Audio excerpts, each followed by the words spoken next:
Ce podcast a vu le jour grâce au soutien de la Fondation Non-Violence 21, de l'IRNC, l'Institut de recherche sur la résolution non-violente des conflits, et du CENAC, le Centre pour l'action non-violente.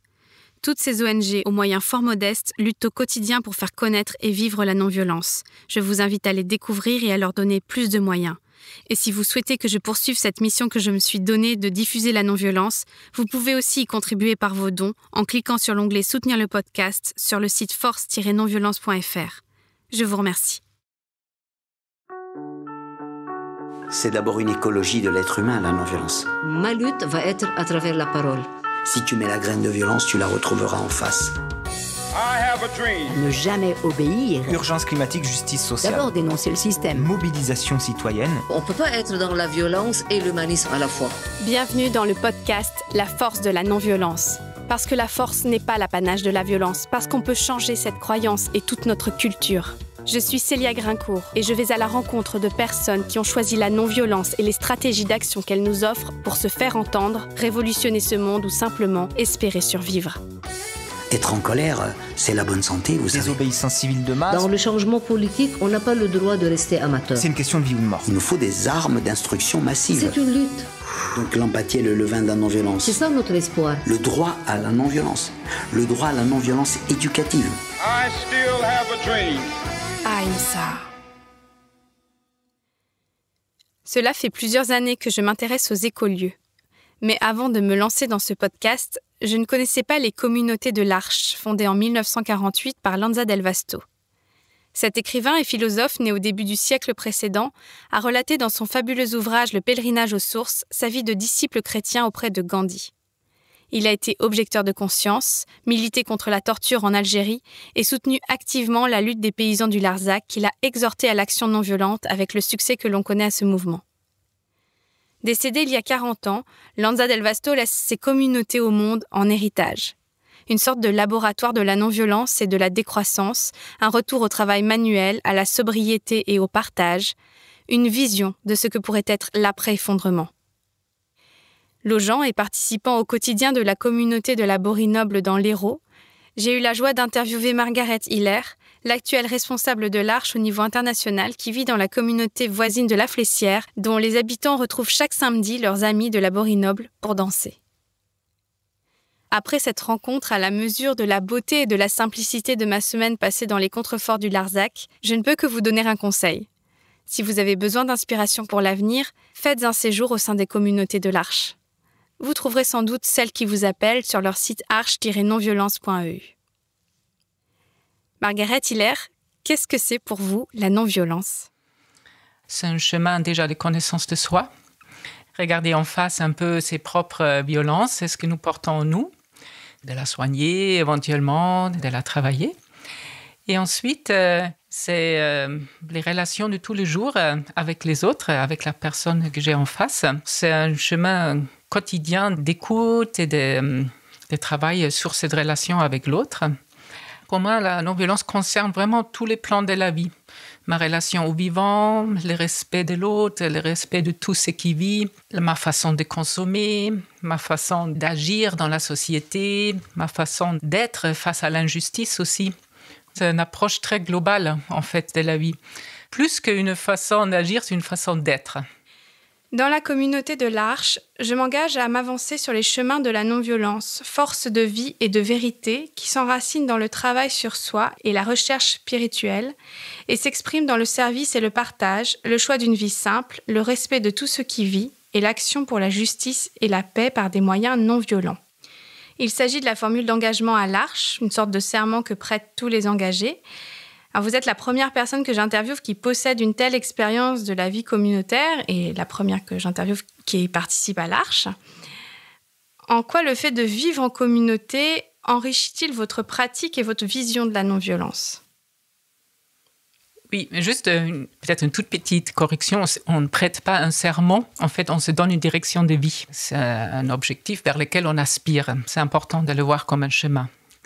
Voilà, mais c'est un engagement que nous prenons et que nous essayons de réaliser ensemble. Vivre en communauté, c'est très exigeant en fait. C'est très beau parce que je suis continuellement enrichie par l'altérité, par la différence de l'autre, culturelle, personnelle.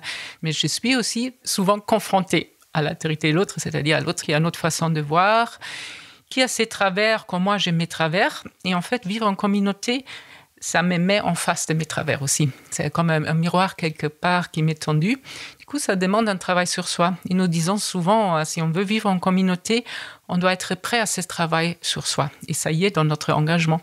Quand est-ce que vous êtes devenu membre de la communauté de l'Arche de la Flessière ? J'ai connu la communauté en 89, mais j'étais toute jeune, étudiante encore. Et je suis revenue plusieurs fois. J'ai connu mon futur mari ici. Et après, on est revenus ensemble en 94. Du coup, ça fait 27 ans que je fais partie de cette communauté. Et est-ce que vous accepteriez de faire un retour en arrière avec moi et de faire revivre la Margaret de l'époque ? Qu'est-ce qui vous a poussé à choisir un mode de vie si particulier, radical, simple et collectif aussi ? Mais je pense qu'il y a tout un cheminement depuis l'enfance quelque part. Mon père, il était pasteur protestant et il était déjà assez engagé pour la paix. C'est quelqu'un qui a été marqué très jeune, il a été marqué par la guerre.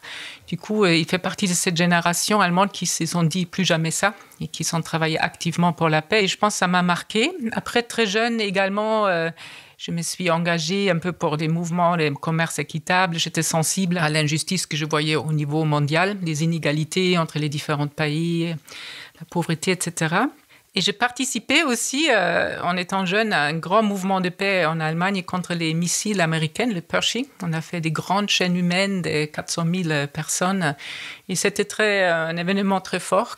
Ensuite, je suis allée, après mon bac, pour une année au Brésil. J'ai fait une année de service civil, de volontariat, où j'étais confrontée aussi vraiment à des enfants venant des familles très, très pauvres. Et on s'est débrouillé avec les moyens de bord. J'ai connu aussi les mouvements des paysans sans terre. Et cette année-là, ça m'a beaucoup marquée. Et quand je suis revenue en Allemagne, j'ai eu vraiment comme un choc culturel de voir cette société si riche et tellement plongée dans la consommation que j'en suis presque tombée malade. Et j'ai mis du temps à m'en remettre. Moi, j'ai commencé mes études aussi, de sciences de l'éducation, et ça m'a bien aidé, parce que je trouvais du sens dans ces études-là, la vie d'étudiante. Mais j'étais toujours à la recherche un peu d'un autre modèle de vie plus solidaire, plus équitable. Et au bout d'une année d'études, on a fait des grèves. Et pendant ces grèves universitaires, un collègue m'a parlé de l'Arche. À l'époque, la communauté de la Flessière faisait des sessions d'introduction à la non-violence et à la philosophie de l'Arche en allemand. Du coup, j'ai assisté en 89 à une session comme ça, qui m'a beaucoup, beaucoup plu. Qu'est-ce qui vous a plu ? Je pense plusieurs choses. C'était vraiment cet aperçu que j'ai eu de la vie communautaire, cette simplicité, le partage, aussi la beauté, le chant, la danse qui jouent un rôle important dans notre vie. Mais vraiment cette aspiration d'un modèle de société autre, qui n'est pas basé sur la compétition, sur la croissance, et qui est basé sur le partage. Ça m'a beaucoup plu, ouais. Et la place qu'il y avait, la spiritualité là-dedans. Et alors ensuite, comment vous en êtes venu carrément à changer de vie, quoi, à adopter cette vie ? Oui, mais ça a mis quelques années, Comme je vous ai dit, j'ai connu mon futur mari ici. Il était déjà, à l'époque, on disait compagnon. Il était engagé. On a fait ces choix parce que je savais que pour lui, c'était très important. Et d'avoir les reculs de quelques années, on a vécu ensemble en Allemagne. Et je me suis vraiment rendu compte que je voulais aussi bien essayer cette vie avec toute son exigence et ses défis. Et c'était pas toujours facile au début parce que je venais d'un milieu étudiant, je savais pas faire grande chose avec mes mains, bon, un petit peu, mais ici c'était quand même très basé sur le travail manuel. Voilà, il fallait que je trouve ma place là-dedans. Et alors, qu'est-ce que ça signifie concrètement vivre à la Flessière ? Alors, vivre à la communauté, c'est déjà un quotidien enraciné. D'un côté, c'est très terre à terre, et d'autre côté, la journée est rythmée aussi par des moments spirituels. C'est-à-dire, il y a la possibilité de commencer la journée avec une méditation ou avec des exercices, si on préfère. Il y a du temps prévu pour ça. Et on commence la journée avec une prière œcuménique ouverte, où on se met en ligne face au soleil levant. Où chaque matin, on écoute les textes d'une autre tradition. Et on fait un chant et on se salue en se regardant dans les yeux. Après, il y a une petite réunion de travail pour organiser la journée. Et on épluche les légumes ensemble, pour ceux qui sont disponibles à ce moment-là.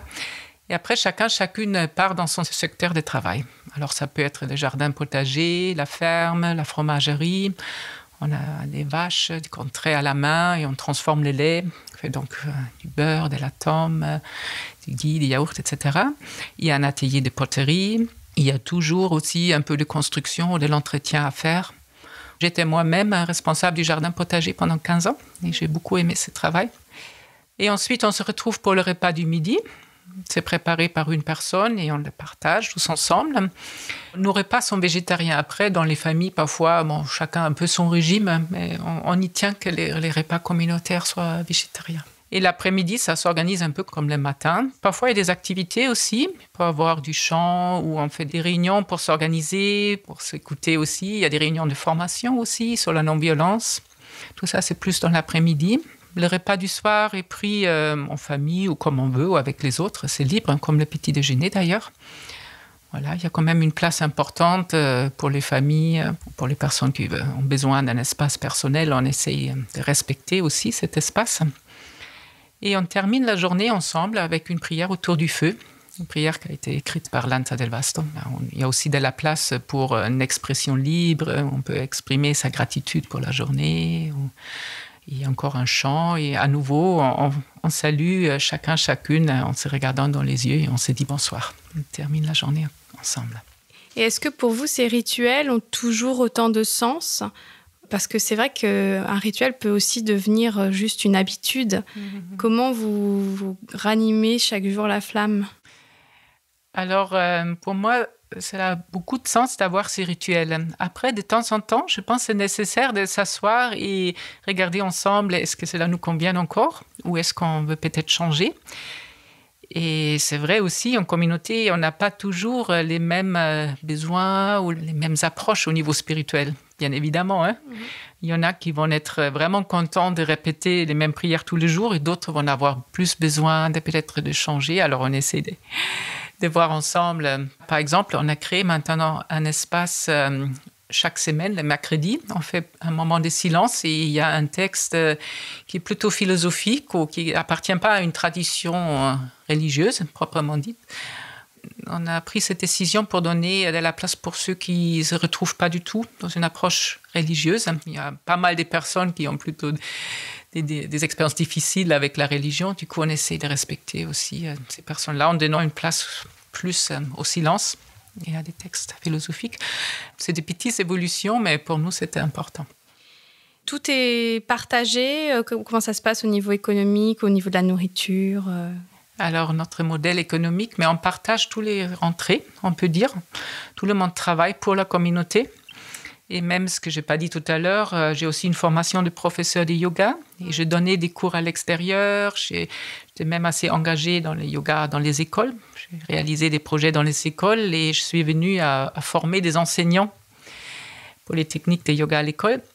Mais tout ce travail qui était plus à l'extérieur, c'est rentré dans notre association en fait. Je travaille pour notre association, on partage nos revenus en considérant que c'est aussi important de faire la cuisine ou le ménage ou accueillir des personnes que gagner de l'argent. Voilà. En faisant à l'extérieur quelque chose. Voilà. Mais c'est une possibilité. On peut venir et travailler en partie à l'extérieur et remettre ses revenus à la communauté, par exemple. Alors moi, j'ai développé cette activité. C'était pas avant. Avant, il n'y en avait pas. C'est-à-dire, il y a des gens... Toujours qu'il y a des personnes qui vont au marché, par exemple. On vend nos produits sur les marchés, des produits laitiers.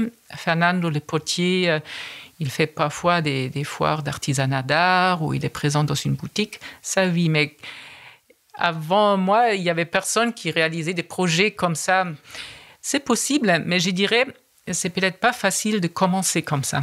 Quand quelqu'un peut intégrer la communauté, c'est peut-être mieux au début vraiment se plonger dans la vie communautaire parce qu'elle est exigeante en soi. Moi, j'ai fait ça au bout de plusieurs années d'expérience communautaire. Et justement, comment on intègre une communauté de l'Arche ? Si une personne ou une famille, un couple veut intégrer la communauté, ça se passe par étapes. Il y a une année de ce qu'on appelle de long stage, de volontariat. Et Après cette année-là, elle intègre déjà un peu l'économie, la vie économique de la communauté. Elle rentre dans nos réunions du cœur aussi, dans la plupart des décisions.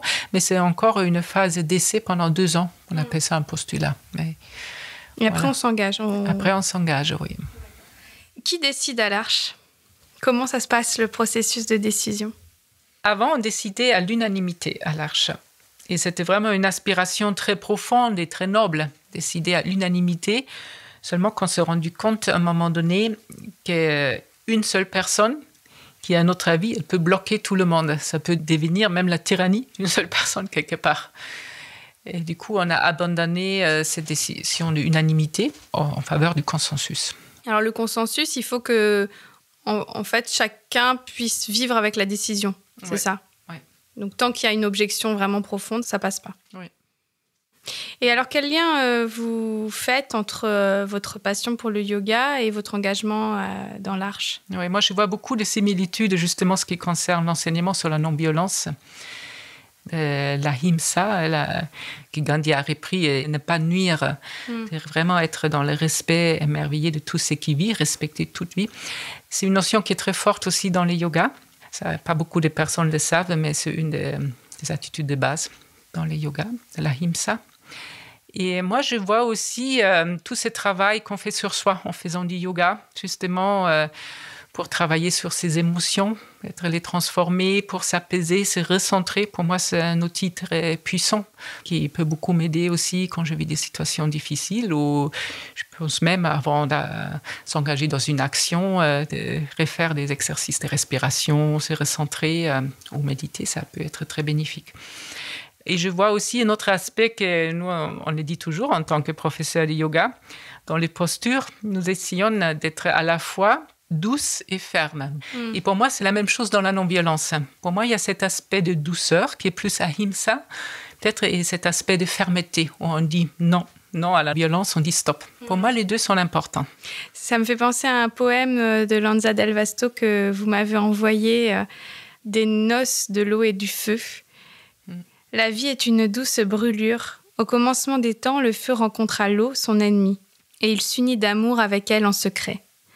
D'où sont nés tous les vivants. Les plantes d'abord, flammes mouillées, et nous, les étincelles.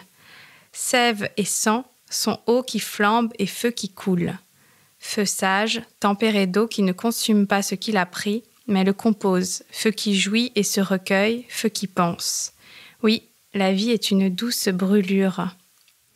Alors, en quoi ce poème résonne-t-il particulièrement et quelle proximité personnelle entretenez-vous avec Lanza del Vasto, donc qui a fondé il y a maintenant presque 75 ans les communautés de l'Arche et qui a été auteur, passeur de Gandhi, mystique chrétien et chantre de la non-violence? Alors, pourquoi j'aime bien ce poème ? Moi, je trouve parle bien de cette conciliation des opposés. Conciliation et qui aboutit même à un amour, parce que le feu s'unit en amour à l'eau, ce qui semble presque improbable. Mais certains de mes invités m'ont parlé pour la non-violence d'amour ou d'amour en action. Finalement, la non-violence, elle a besoin de beaucoup d'amour et elle aboutit dans l'amour. Oui, ça se fait dans l'amour. En dernier, parce que peut-être avant, on peut même partir d'une colère. On peut partir d'une colère face à une injustice. On peut partir de beaucoup d'objectifs plus politiques, etc. Mais en dernier, elle nous amène à l'amour. Et je pense qu'elle réussit seulement si on agit avec amour. Et alors, pour reprendre ma question, quelle proximité personnelle vous entretenez avec Lanza del Vasto ? Alors, je ne l'ai pas connu. J'étais bien jeune quand il est décédé en 81. J'avais 14 ans. Et après, je dois avouer, au début, j'avais beaucoup de mal avec ces textes. En plus, j'ai fréquenté un groupe de l'Arche en Allemagne. On lisait ces textes en allemand. Déjà, en français, il n'est pas facile à lire pour les jeunes d'aujourd'hui. Certains de ces textes, après, ça dépend lesquels. Et plus que ça va, plus que j'avance sur l'Arche, plus que je sens vraiment un respect très, très profond pour Lanza del Vasto, qui d'ailleurs est... Comme il a rencontré Gandhi, Gandhi lui a donné le nom de Shantidas, serviteur de paix. Et nous, on l'appelle Shantidas. Et je sens presque une tendresse quand je pense à lui. Et beaucoup de reconnaissance. Parce que je trouve qu'il avait vraiment eu une vision prophétique de ce qu'il allait arriver. Et aussi une vision prophétique quand il a fondé des communautés de l'Arche.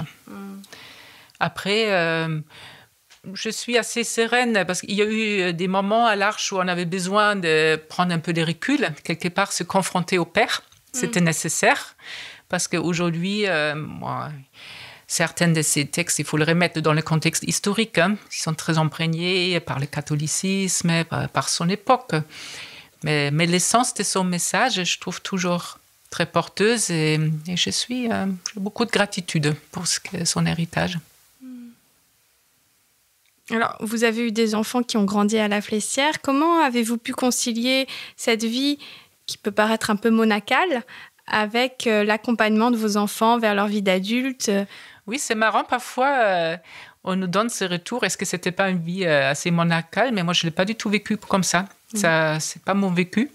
Parce que pour moi, c'était toujours débordant de vie, avec plein d'événements improbables tout le temps. En fait, c'était jamais une routine tranquille, comme on peut imaginer un monastère. Peut-être un monastère, ce ne l'est pas non plus, mais c'est vrai que nos journées sont marquées par le travail et les prières, mais en dehors de ça, il y a beaucoup de choses qui se passent tout le temps. Et il y avait vraiment de la place pour les enfants et pour nous, c'était très important de leur donner de la place, de les intégrer dans nos activités, dans nos fêtes. Et on avait fait le choix aussi de les scolariser, parce qu'avant, il y avait une école à la Borinnoble. Quand il y avait encore, sur le domaine de l'Arche, il y avait 3 communautés, en fait, avec beaucoup d'enfants. Et pendant de nombreuses années, il y avait une école à la communauté. La Borinnoble, qui est la communauté voisine. Oui. Et déjà, il n'y avait plus d'école à la communauté et je ne me voyais pas de les enseigner à la maison. Du coup, on les a envoyés au village et c'est un bon choix, je pense, parce qu'ils étaient de cette façon bien intégrés au village et nous aussi. On s'est très impliqués dans la vie de l'école, pour les kermesses. On a fait des jeux coopératifs pendant les kermesses. Après, on a invité des écoles, les classes ici. On les a fait découvrir la vie à la ferme, la vie simple. Nos enfants, ils ont vraiment participé à la spiritualité aussi, quelque part à l'action. Parfois, on les a amenés à des manifestations où on a eu, par exemple, ici, Jean-Baptiste Libouban, qui est décédé très récemment, mais qui était très engagé dans l'action non violente. Et c'est le fondateur des Faucheurs volontaires. Et il a eu des procès aussi, plusieurs procès. Il y en avait un qui était condamné parce qu'il a refusé de donner son ADN. Du coup, il y avait le procès à Montpellier. On a amené 2 de nos enfants, les 2 plus grands. On a réussi à rentrer dans la salle du tribunal. Ils étaient vraiment scotchés, très impressionnés, parce que des procès, c'est un peu du théâtre. Et on a eu un avocat, François Roux, qui était ensuite au tribunal international à La Haye. Et il a défendu Jean-Baptiste d'une manière extraordinaire. Alors, les enfants, ils étaient ravis. Et après, quand on est rentré à la maison, on ne les a plus entendus parler. Je dis, tiens, ça ne les marquait pas, ils n'en parlaient pas. Pendant 2 semaines, ils n'en ont pas parlé. Et au bout de 15 jours, ils sont commencés, dans le buisson, ils ont commencé à faire une gendarmerie, un tribunal. Ils sont tous invités à cracher sur des trucs pour notre ADN, à faire notre empreinte. Et pendant des semaines, ils réjouaient, en fait. Ah oui, en fait, ça les avait beaucoup. Et ça les a marqués. Ils ont engagé socialement et ils ont une grande sensibilité pour la justice, etc. Donc moi, je vous ai parlé d'une vie un peu monacale et vous avez tiqué là-dessus. Moi, je loge à la Borinnoble. C'est un vrai retour à une vie simple, rustique, rythmée, enfin, vous l'avez dit, par le travail quotidien, par des tâches qui ne varient pas beaucoup, semble-t-il, d'un jour à l'autre. Comme ça, de l'extérieur, on a l'impression justement que c'est un long fleuve tranquille. Mais vous avez l'air de dire que pas du tout. Donc, j'avais envie que vous reveniez sur certains moments, peut-être des tempêtes que vous avez traversées, des moments peut-être de lassitude ou des périodes intenses de joie ou de peine que vous avez pu vivre au sein de la communauté de La Flessière. Alors déjà, la fête est très importante pour nous. Il y a les 4 grandes fêtes de l'année qui sont devenues des fêtes chrétiennes, mais c'est des fêtes cosmiques à la base. Fête du solstice, oui, de Noël. Solstice, ouais. Qui maintenant c'est la Saint-Michel, Noël, Pâques et la Saint-Jean. Au début, c'est des fêtes cosmiques. Et qu'on prépare avec beaucoup de créativité, beaucoup de soins, des chants, des danses, des théâtres, etc., des bons repas, la décoration. Et après, il y a toutes sortes de fêtes spontanées aussi. On va faire la fête des foins, la fête du jardin, on fête des anniversaires. Après, on fait de l'accueil. Ça veut dire on accueille toutes sortes de personnes, des volontaires, des jeunes et des moins jeunes. Et parfois, j'ai l'impression, la société vient vers nous. Nous, on ne vit pas dans la ville, mais la ville vient vers nous avec toutes ces difficultés. Alors, on accueille aussi des gens qui sont en grande difficulté, et après, il faut les gérer. Et après, il y a la vie communautaire, qui n'est pas une longue fleuve tranquille non plus. Il y a eu des départs douloureux. C'est un deuil. Une personne avec laquelle on a partagé peut-être 2 ans ou 3 ans, quand elle part, ça fait mal, mais quand ça s'est fait d'une manière apaisée, dans l'écoute mutuelle, qu'on s'accompagne, on peut quand même bien le vivre. On s'est formé un peu à la communication non violente et surtout, ce qui est très important pour nous maintenant, on s'est fait accompagner par une personne, une formatrice ATCC, c'est un institut qui forme des personnes à l'approche constructive de la résolution des conflits, quelque chose comme ça. On fait des régulations avec elle pour notre groupe de permanents. Très régulièrement, c'est comme une hygiène de vie communautaire qu'on fait. Ça aide justement à mieux vivre nos différences, nos tensions. Vous arrivez à mettre sur la table ce qui ne va pas. Oui, mais elle nous donne un cadre sécurisant et on arrive bien à se dire les choses. Parce que sinon, parfois, ça part, malgré nos meilleures intuitions, ça peut partir avec un coup de colère et on ne le dit pas forcément bien. Et ça, c'est important et je pense qu'on le dit maintenant à l'Arche, que chaque groupe communautaire a besoin d'un regard extérieur. Et il y a eu des conflits, il y avait une époque où pour moi c'était important d'avoir un peu plus de confort, notamment avoir une machine à laver. Et c'est devenu un petit peu un conflit, des grandes discussions, parce que pour certains, on lavait à la main, on n'avait pas de courant électrique de toute façon pendant longtemps. Moi, je lavais à la main pendant 15 ans, tous les couches de mes enfants, etc. Et c'était OK pendant longtemps, ça avait du sens. Mais à un moment donné, j'étais très occupée quand même au jardin. Je donnais des cours de yoga. J'avais une fille qui jouait au foot. Bon, il y avait vraiment beaucoup de linge à laver, quoi. Et on s'était branché au réseau EDF en mettant des plaques photovoltaïques sur un toit pour rester un peu dans une cohérence des choix. Comme souvent, chacun cherche un peu à se réaliser quelque part. Et moi, je voyais bien que j'avais plus d'énergie pour faire la lessive à la main, tout simplement. Et donc, ces discussions-là, ça a duré longtemps, parce que c'est un peu comme symbolique, le choix d'avoir une machine à laver. Bon, c'est loin derrière nous maintenant. On est vraiment passé à autre chose. Et je sens que ça a mis du temps à être dépassé, mais ça n'a entaché en rien mon amour que j'ai pour cette personne, l'amour fraternel, si on peut dire. Parce qu'il y a eu un conflit vraiment avec une personne à cause de ça. Oui, c'était plus une personne qui souhaitait. Les autres se sont placés plus ou moins. Je savais que c'était sur une chose matérielle qui était certes importante, mais ces conflits-là, dans notre communauté, j'ai l'impression on peut les dépasser aussi peut-être grâce à notre pratique spirituelle que nous avons ensemble, au partage profond que nous faisons. On peut les dépasser sans que la relation en soi soit touchée. Et pour d'autres, ce qui est pas mal à la Flessière, il y a des gens qui continuent à laver à la main. On a toujours notre lavoir parce qu'ils trouvent pour eux c'est cohérent. Ils font la lessive beaucoup moins souvent que moi. Ils économisent certainement plus d'eau et ça leur convient. Et on peut coexister. Et je trouve que ça, c'est symbolique en effet parce que dans la communauté de l'Arche, il y a une volonté d'utiliser le minimum de machines.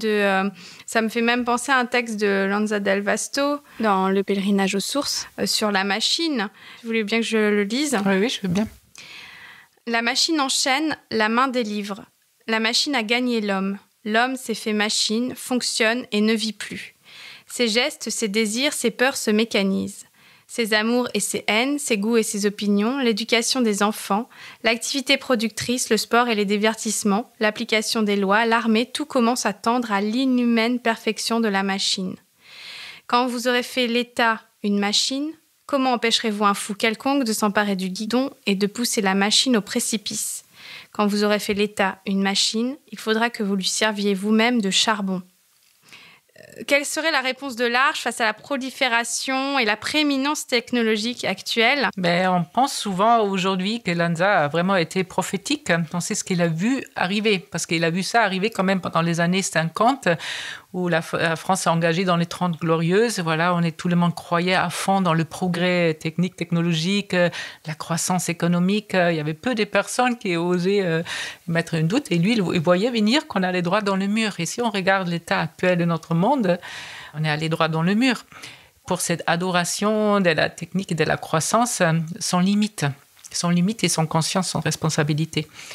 Et l'Arche, elle est passée par plusieurs stades, je dirais. Il y avait cette première stade où ils étaient très, très radicaux, les gens de l'Arche. Voilà, vraiment une vie encore beaucoup plus austère que maintenant. Ils faisaient leurs habits eux-mêmes, on filait ou rouait, un peu à l'image de Gandhi. On faisait son bois, bien sûr. On achetait presque rien, on vivait avec le peu qu'on produisait. Après, petit à petit, les familles ont eu d'autres besoins. Ça s'est assoupli. On a vu aussi que certaines personnes vieillissaient, ils avaient aussi d'autres besoins. Il y a aussi eu d'autres fondations de communautés qui ont fait d'autres choix, consciemment, mettre plus l'accent sur la formation, l'accueil, l'accompagnement de la personne et moins sur cette simplicité radicale. Et on a fait le choix aussi, à un moment donné, d'utiliser Internet pour être en lien avec les autres mouvements, c'était important, etc. Et je dirais que c'est maintenant qu'on recommence à avoir un regard critique là-dessus. On voit comment on est enchaîné, parce qu'on est vraiment enchaîné quand même par toute la technologie d'Internet et des réseaux sociaux, etc. Moi aussi, je passe beaucoup de temps maintenant par mon travail sur l'ordinateur. Et il y a des personnes qui nous disent, des personnes qui travaillent beaucoup sur l'effondrement, et quand ils visitent notre communauté, ils disent « Mais vous êtes en avance, vous avez un lavoir, vous savez encore scier à la main votre bois, vous savez cultiver. » Pour moi, quelque part, l'approche de l'Arche est avant-gardiste dans ce sens-là. C'est vraiment des choix de vie simples pour des raisons écologiques, et sociétales. Participer le moins possible à l'exploitation des autres. De pas acheter des habits qui sont fabriqués en Bangladesh où la tour s'écroule sur les ouvrières. On est tellement interdépendants que c'est difficile, on n'y échappe pas complètement. Il y a plein d'initiatives qui sont importantes en ce moment. Et moi, je pense que l'important, c'est vraiment mettre en réseau, se soutenir dans ces différentes approches. Et un peu dans cette vision-là, nous avons organisé le Festival du Changement, début juillet, où on avait des très bons intervenants, quelqu'un de l'Attaque, une jeune militante à Alternativa, on avait aussi quelqu'un de l'écologie profonde, quelqu'un qui nous parlait de la gratuité. Pour moi, c'est très important que nous continuons à l'Arche à réfléchir comment agir avec d'autres. Et alors justement, ça fait partie de votre rôle, puisque maintenant vous êtes responsable international de l'Arche. Alors en quoi ça consiste cette mission et qu'est-ce que vous souhaitez apporter particulièrement aux communautés de l'Arche et au reste du monde? Alors pour moi, c'est un mandat un peu qui se joue sur plusieurs plans. Déjà, je vois ce qui est important pour moi, c'est soutenir les groupes et les communautés dans les différents pays. On est plus nombreux en France ou en région francophone, mais il y a des groupes et des communautés de l'Arche dans 12 pays différents. J'essaie aussi d'accompagner les initiatives de ces groupes-là. Après, faire émerger aussi une vision commune. Ce qui est important pour moi, c'est qu'on se recentre quelque part sur ce qui nous porte. Au fond, ce qui nous donne de la force pour cette période qui est quand même difficile, c'est la spiritualité vivante, c'est les liens fraternels.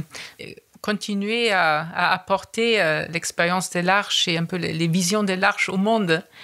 Je ne dis pas qu'on a les solutions, mais je pense que l'Arche, elle a quelque chose à dire au monde aujourd'hui. Et vous reliez à d'autres mouvements. Et nous relier à d'autres mouvements. Voilà, ça, je mets aussi de l'énergie là-dedans. Maintenant, l'Arche fait partie aussi de ces collectifs Plus Jamais Ça. C'est un collectif en France où il y a vraiment assez inédit. Depuis la crise sanitaire, c'est des syndicats. Il y a Oxfam, il y a des Amis de la Terre, Greenpeace, Alternativa, les MAN. Voilà, maintenant, il y a aussi l'Arche. On fait partie de ces collectifs. Après, on fait partie de Non-Violence 21. Et on fait partie aussi de Colibri, ces mouvements écolieux et communautés. Voilà, on essaie vraiment de se mettre en lien. Alors, on sait que les communautés de l'Arche sont d'inspiration chrétienne et gandhienne. Et quand je vois écrit dans un article retraçant le parcours de l'Arche depuis 20 ans, nous savons que non-violence et spiritualité vont de pair. Comment vous dialoguez avec des groupes de militants non-violents qui n'associent pas nécessairement, voire pas du tout, la spiritualité à la non-violence ? Bon, déjà, nous avons cette approche spirituelle parce qu'elle est importante pour nous, parce que nous considérons qu'elle nous soutient, qu'elle nous nourrit et qu'elle nous porte justement dans la non-violence. Après, nous respectons parfaitement les groupes et les personnes qui n'ont pas cette approche et on n'a pas de difficultés de dialoguer avec eux. Ce n'est pas du tout un empêchement.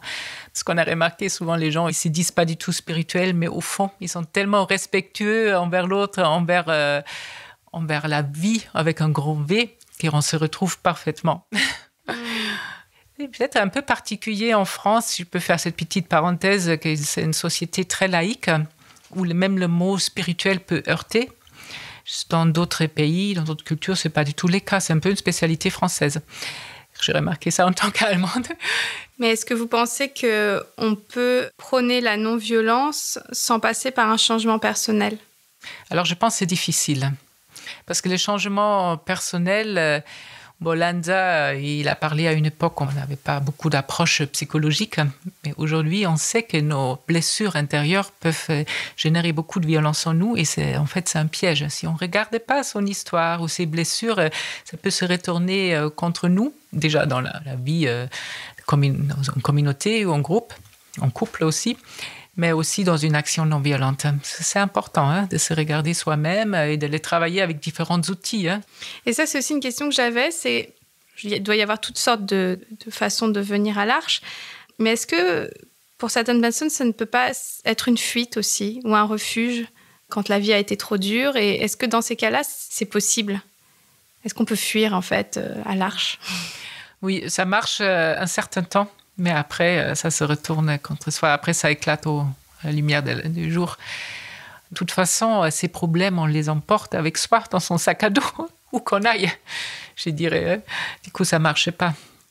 Mais ça arrive souvent que les gens, je ne sais pas souvent, mais régulièrement, que les gens cherchent un refuge ou sont besoin de ce qu'ils considèrent comme un havre de paix, et ça peut faire beaucoup de bien. Accueillir quelqu'un qui est plutôt en difficulté ou qui a besoin d'un moment de se réorienter sa vie, ça peut être très bénéfique. Passer quelques mois avec nous dans une communauté de l'Arche. Alors, nous en avons parlé, l'inspiration gandhienne est encore très prégnante dans les communautés de l'Arche. Alors, cela me donne envie d'approfondir les termes Ahimsa et Satyagraha.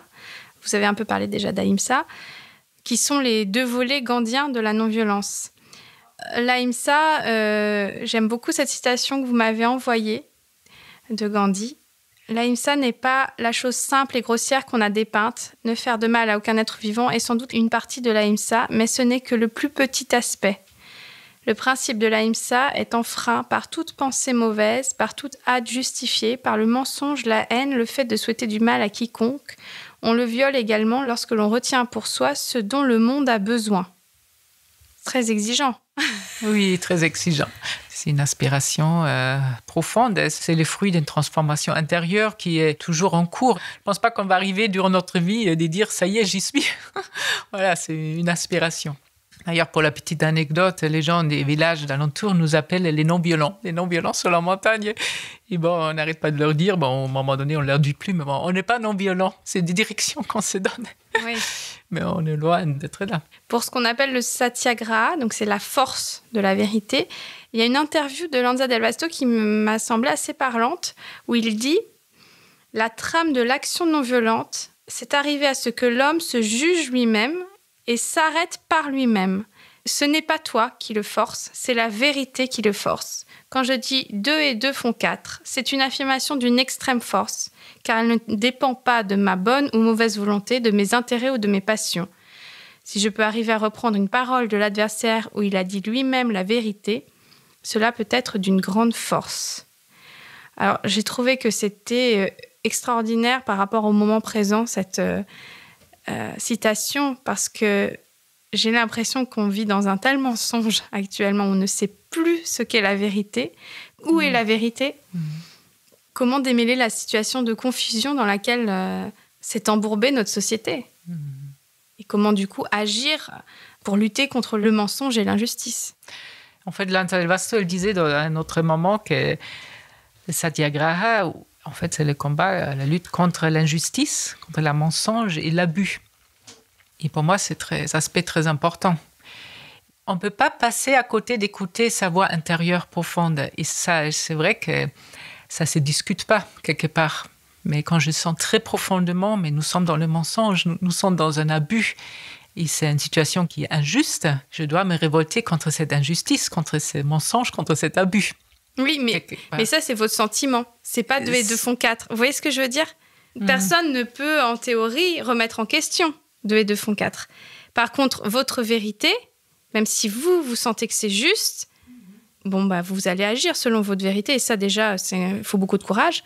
Mais je pense que la vérité, elle se dévoile à un moment donné. En ce moment, nous sommes encore dans une espèce d'obscurité où on a tellement d'informations contradictoires, où on a beaucoup, beaucoup de tensions, même au sein de nos familles, parfois avec nos frères et sœurs, ou au sein des groupes d'amis. Il y a beaucoup de déchirements, des tensions. Et c'est vrai que ça semble, la vérité est voilée, on dirait. Mais je pense qu'elle va se dévoiler, qu'on va clair à un moment donné. Ce qui est juste. Et en attendant, on est obligé de vraiment agir en écoutant sa voix, mais en écoutant l'autre aussi. Ce que je regrette beaucoup, c'est un moment qu'il n'y a plus d'écoute. Il n'y a plus de débat démocratique possible dans notre société, on dirait, à ce sujet de la crise sanitaire, par exemple, de la gestion de la crise sanitaire. Et il n'y a plus d'écoute. On essaie de convaincre l'autre, et s'il n'est pas de mon avis, mais je lui rentre dedans. Souvent, c'est ça, où je le culpabilise, je le juge. Et je trouve ça assez grave au niveau sociétal, et je trouve ça très grave. Est-ce que vous vous sentez un peu protégée à l'Arche ? Ah oui, je m'en privilégie. Je m'en privilégie parce qu'on vit dans un lieu comme on vit dans la nature, on se considère comme une grande famille, on a assez de liberté de vivre notre vie telle comme on le conçoit. Mais est-ce que vous pensez que si des communautés comme l'Arche ou des écolieux grossissaient, ça deviendrait un danger pour le pouvoir ? Est-ce que l'Arche est contestataire, juste dans sa façon d'être, du pouvoir ? Oui, certainement. De vivre de cette façon, c'est quelque chose de révolutionnaire, même si c'est tout simple. C'est quelque chose de révolutionnaire parce que ça va à l'encontre des grands principes de cette société qui sont la croissance, le productivisme, le consumérisme. Et justement, on essaie de vivre d'autres valeurs, de mettre en avant le partage, la solidarité, le soutien des uns des autres, la spiritualité, le respect de cette ahimsa, le respect émerveillé de tout ce qui vit. C'est d'autres valeurs qui sont révolutionnaires en soi. Et est-ce que vous vouliez ajouter quelque chose sur la non-violence gandhienne ? En fait, on parle souvent d'ahimsa, on parle de satyagraha, la force de la vérité. Mais Gandhi, il avait une vision très très large de la non-violence qui incluait des modèles de société. En fait, il parlait aussi de Swadeshi, c'est l'autosuffisance ou de produire et consommer localement, le Swadeshi. Il y avait le Swaraj, c'est l'autodétermination ou l'autogouvernement, ce qu'on retrouve dans des projets communautaires, des écolieux. Et il y a le terme qui lui était cher, c'est le Sarvodaya, le bien-être pour tous.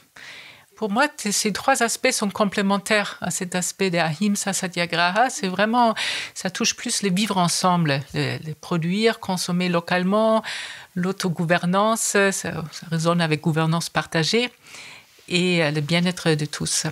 C'est une vision anarchiste en fait. Anarchiste et profondément humaniste. Merci beaucoup Margaret. Merci Célia.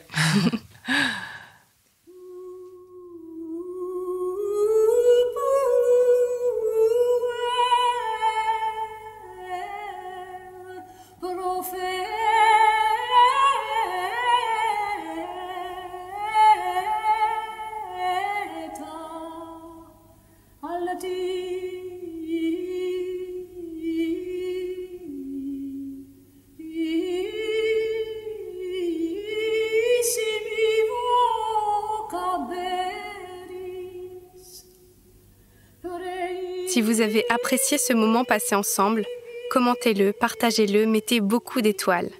Et si vous voulez m'aider à poursuivre cette mission que je me suis donnée de diffuser la culture de non-violence et à continuer ce travail passionnant, vous pouvez me faire des dons ponctuels ou réguliers en cliquant sur l'onglet « Soutenir » du site force-nonviolence.fr. Je vous souhaite d'utiliser vos peurs, vos colères et vos révoltes comme un moteur pour agir et transformer ce monde. Ahimsa.